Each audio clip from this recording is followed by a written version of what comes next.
안녕하세요. 세상 속의 제자도 이상준입니다. 오늘은 동방박사에 대한 이야기를 여러분하고 나누고 싶습니다. 크리스마스도 지났는데 웬 동방박사냐? 요즘 이제 마태복음 1장, 2장 이렇게 순서대로 묵상하다 보니까 동방박사에 대한 내용들 이제 최근에 묵상했는데 그 부분을 좀 여러분하고 자세히 나누고 싶어서 오늘 영상을 준비했습니다. 내용은 두 가지예요. 하나는 우리가 동방박사에 대해서 가지고 있는 오해 두 가지, 그리고 또 하나는 동방박사가 예수님을 찾아오잖아요. 그래서 예물을 드리는데 그 사건이 가지고 있는 의미가 무엇인지 다시 한번 좀 새로운 접근, 전통적인 접근 말고 새로운 접근을 통해서 그 의미를 다시 한번 생각해보는 시간을 가졌으면 좋겠습니다. 자, 그럼 바로 본문으로 들어가 보도록 하겠습니다. 자, 먼저 첫 번째로 동방박사에 대한 오해인데 그 오해 두 가지를 살펴보겠다고 말씀드렸죠. 그 첫 번째가 그들은 언제 방문했는가인데,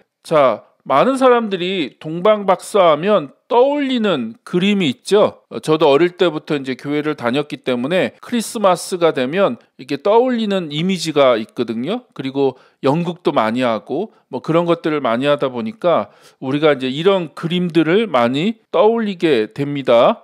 그러니까 구유에 누이신 예수님이 있고 그 아기 예수님을 경배하러 온 세 명의 동방박사들, 이런 그림들 우리가 이제 많이들 우리 머릿속에 들어가 있죠. 하지만 동방박사들의 방문이 예수님의 탄생 직후가 아니라는 것입니다. 마태복음 1장 25절에 보니까 아들이 태어나니 요셉은 그 이름을 예수라고 하였다. 그리고 바로 이어지는 2장 1절에 보니까 헤롯 왕 때에 예수께서 유대 베들레헴에서 나셨다라고 하는 이야기, 아기 예수님이 탄생했다. 그리고 그 이름을 예수라고 붙였고, 그리고 예수님이 태어나신 때가 헤롯 왕 때고 그 장소가 베들레헴이다라고 하는 이야기에 바로 이어서 동방박사들의 방문 이야기가 등장하다 보니까 많은 사람들이 그 방문의 시기가 예수님이 탄생한 직후라고 생각을 한다는 것이죠. 하지만 이것은 세 개의 복음서 혹은 두 개의 복음서를 하나로 짜맞추면서 생긴 오류라는 거예요. 우리가 이제 보통 공간복음이라고 하죠. 마태, 마가, 누가, 혹은 이제 예수님의 어릴 적 임신으로부터 해서 잉태 그리고 출산의 그 이야기를 기록한 것은 마태복음과 누가복음밖에 없어요. 그러니까 그 두 이야기를 이제 섞어서 하나의 이야기로 만들면서 생기는 오류였다는 겁니다. 동방박사 이야기는 오직 마태복음에만 나오는데 누가복음에는 없어요. 동방박사 이야기가. 그런데 그 마태에만 나오는 동방박사 이야기를 누가복음과 연결해서 하나의 그 그림으로 그리다 보니까, 짜 맞추려다 보니까 이런 오류가 생겼는데, 자, 문제는 마태복음 2장 9절과 11절에 아기라고 번역된 이 헬라어 단어가 그러니까 파이디온이라고 하는 단어입니다. 우리가 이제 파이디온 선교회라고 하는 그런 단체도 있는데 이 파이디온은 어린이를 얘기해요. 어린이. 근데 비슷한 이야기를 하고 있는 누가복음 2장 12절에 보니까 예수님을 블레포스, 그러니까 아기라고 되어 있거든요. 이 아기라고 하는 의미를 가진 단어인데 세번역은 갓난 아기라고 번역을 했습니다. 그래서 예수님을 어린 아기라고 묘사하고 있다는 거예요. 하지만 마태복음 2장에서는 파이디온, 그러니까 어느 정도 좀 자란 어린이를 사용함으로써 예수님이 아기가 아니라 어느 정도 자란 어린이라고 하는 것을 알 수가 있다는 것이죠. 이것을 확인시켜주는 사건이 헤롯 대왕이 2살 이하의 어린이들을 살해하라고 지시하는 마태복음 2장 16절 그 사건과 연결되어 있다는 거죠. 자, 2장 16절에 보니까 베들레헴과 그 가까운 온 지역에 사는 2살짜리로부터 그 아래의 산의 아이를 모조리 죽이라고 명령을 하죠. 만약 예수님이 갓 태어난 어린 아이였다면 그런 명령을 할 이유가 없는 거죠. 그러니까 예수님이 태어난 지 조금 시간이 지난 어린이였기 때문에 헤롯은 그런 명령을 하는 거예요. 그래서 2살 이하 아이들을 다 죽여라 라고 그렇게 명령을 했다는 겁니다. 만일 예수님의 탄생이 아주 최근에 일어난 일이었다면 그런 명령은 불필요한 일이었다는 것이죠. 자, 마태복음 2장 11절을 다시 보면 그들은 동방박사를 얘기하죠. 그 집에 들어가서 아기가, 그쵸? 여기 파이디온, 어린 아기가 아니라 어린이라는 의미의 파이디온입니다. 아기가 그의 어머니 마리아와 함께 있는 것을 보았다라고 되어 있는데, 재미있는 것은 아기가 누워있는 구유가 아니라 예수님의 가족들이 머물고 있는 집으로 인도를 받아 도착했다는 거죠. 그래서 예수님은 태어난 지 한 2년 정도가 지난 어린이였다는 것을 우리가 다시 한번 확인할 수가 있습니다. 그래서 구유에 누워있는 어린 아기 예수님에게 그 별이 인도한 게 아니라 어느 정도 시간이 지난, 적어도 한 2년 정도 시간이 지난 어린이가 살고 있는, 그러니까 그의 가족들, 요셉과 마리아와 함께 그 예수님의 가족들이 살고 있는 그 집으로 그 별이 동방박사들을 인도했다는 것입니다. 그래서 우리가 이것을 통해 확인할 수 있는 것은 동방박사가 아기 예수님을 뵈러 온 것이 아니라 어느 정도 자란 예수님을 찾아서 방문했다는 것을 알 수가 있다는 것이죠. 그래서 이런 그림은 틀린 그림이다. 자, 두 번째는 동방박사는 3명이었는가? 라고 하는 질문인데, 모든 그림에 동방박사는 항상 3명으로 등장하죠. 그래서 여기도 보면 하나, 둘, 셋, 그쵸? 그리고 이런 그림, 낙타를 타고 가는 동방박사의 그림에서도 항상 하나, 둘, 셋, 3명으로 등장을 한다는 겁니다. 그런데 이 문제는 어렵지 않아요. 동방박사 이야기가 나오는 마태복음 2장 어디에도 동방박사가 3명이라는 기록은 없다는 거예요. 그렇다면 왜 우리는 항상 3명이라고 생각을 할까요? 그 이유는 동방박사들이 예수님께 드린 예물이 3가지, 황금과 유향과 몰약이었기 때문에 그럴 겁니다. 그러나 2명 혹은 4명이나 5명 그 이상일 수 있는 거죠. 물론 3명일 수도 있습니다. 3명이 아니라는 얘기는 아닌데, 그러나 꼭 3명은 아니라는 거예요. 그러나 어떻든 본문은 몇 명인지 언급하지 않는다. 동방박사들이 몇 명이었는지 언급하지 않는데 왜 우리는 꼭 3명이라고 생각하느냐는 거예요. 그래서 우리가 그런 선입관을 좀 내려놓는 그런 시간이 되었으면 좋겠고요. 자, 그러면 동방박사들이 드린 선물의 의미는 무엇일까? 방금 얘기했죠. 황금과 유향과 몰약을 예수님께 선물로 드렸는데 이것의 의미는 무엇일까? 자, 별의 인도를 통해 찾아온 동방박사들은 자신들의 보물상자를 열어서 황금과 유향과 몰약을 바치죠. 전통적으로는 이 예물들의 상징성을 다음과 같이 해석합니다. 아주 오래전부터 이 3가지 예물을 이렇게 해석을 했어요. 자, 황금은 그리스도의 고귀함과 하늘과 땅의 왕이신 예수님의 왕권을 상징한다고 그렇게 해석을 했고요. 유향은 예수님의 신성을 상징한다라고 그렇게 해석을 했고, 마지막으로 몰약은 그리스도의 고난과 죽음을 상징한다. 왜냐하면 예수님의 장례를 치를 때 몰약을 집어넣었기 때문에 이건 예수님의 죽음과 또 고난을 상징한다라고 그렇게 해석을 했다는 겁니다. 하지만 구약 성경에서 몰약은 도리어 기쁨과 축제의 상징이었다는 겁니다. 또한 마태복음 2장 11절의 장면은 시편 72편, 또 시편 110편, 그리고 이제 중요한 구절이 이사야 60장 1절부터 6절까지인데 이런 구절들의 그 내용들을 암시한다는 거예요.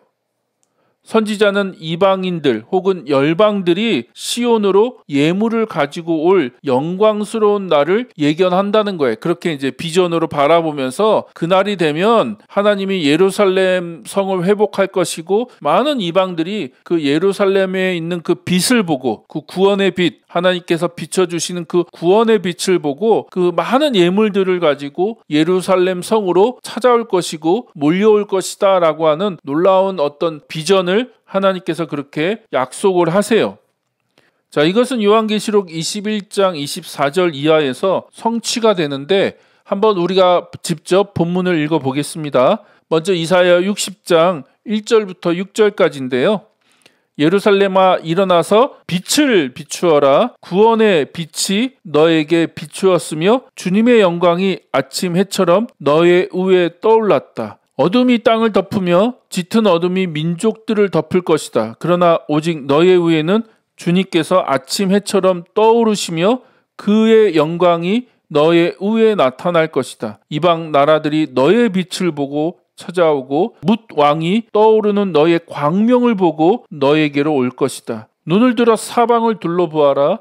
그들이 모두 모여 너에게로 오고 있다. 너의 아들들이 먼 곳으로부터 오며 너의 딸들이 팔에 안겨서 올 것이다. 그때 이것을 보는 너의 얼굴에는 기쁨이 넘치고 흥분한 너의 가슴은 설레고 기쁨에 벅찬 가슴은 터질 듯 할 것이다. 풍부한 재물이 백길로 너에게로 오며 이방 나라의 재산이 너에게로 들어올 것이다. 많은 낙타들이 너의 땅을 덮을 것이며 미디안과 에바의 어린 낙타가 너의 땅을 뒤덮을 것이다. 스바의 모든 사람이 금과 유황을 가지고 와서 주님께서 하신 일을 찬양할 것이다. 그래서 구원의 빛, 그 빛을 비출 때 많은 사람들이 예루살렘으로 찾아올 거라는 거예요. 몰려올 거라는 거죠. 근데 그냥 오는 것이 아니라 풍부한 재물을 가지고 올 것이다. 이방 나라의 재산을 가지고 올 것이다. 많은 낙타들이 너의 땅을 뒤덮을 것이다. 그리고 스바의 모든 사람이 금과 유향을 가지고, 재밌죠? 금과 유향을 가지고 와서 주님께서 하신 일을 찬양할 것이다. 예배하고 경배할 것이다 라고 그렇게 놀라운 비전을, 또 놀라운 전망을 지금 제시하고 있다는 것입니다. 근데 이것이 어떻게 성취됐다고요? 요한계시록 21장을 통해서 성취되는 것을 우리가 확인할 수 있습니다. 자, 22절부터 한번 읽어보면 나는 그 안에서 성전을 볼 수 없었습니다. 그것은 전능하신 주 하나님과 어린 양이 그 도성의 성전이시기 때문입니다. 그 도성에는 해와 달이 빛을 비칠 필요가 없습니다. 그것은 하나님의 영광이 그 도성을 밝혀주며 어린 양이 그 도성의 등불이시기 때문입니다. 민족들이 그 빛 가운데로 다닐 것이요 땅의 왕들이 그들의 영광을 그 도성으로 들여올 것입니다. 그 도성에는 밤이 없으므로 온종일 대문을 닫지 않을 것입니다. 그리고 사람들은 민족들의 영광과 명예를 그 도성으로 들여올 것입니다. 자, 비슷한 얘기를 하고 있죠. 이사야 60장에서 얘기했던 것과 비슷한 얘기를 하고 있어요. 자, 정리하면 이렇습니다. 구약 이사야 60장은 메시아를 통해서 회복될 구약 성경의 기대와 비전을 묘사하고 있고요. 열방 나라들이 풍성한 재물을 가지고 빛 되시는 주님 아래 모여들 것이고 와서 주님을 경배할 것이라고 그렇게 예언하고 있습니다. 요한계시록 21장은 그것의 성취와 완성을 계시하고 있다는 거죠. 하늘로부터 내려오는 새 예루살렘을 통해서 창조세계 전체가 온전히 회복되어 새하늘과 새 땅이 되는 거예요. 제가 계속 강조하듯이 우리는 죽어서 천국에 가는 게 아니라 이 땅은 사라지고 없어지고 불타고, 그래서 우리가 저 하늘 너머에 있는 천국으로 옮겨가는 것이 아니라 요한계시록 21장은 새 예루살렘이 하늘로부터 이 땅으로 내려와서 이 창조세계 전체가 온전히 회복되는 거예요. 그걸 새 하늘과 새 땅, 새 창조라고 얘기하고 있죠.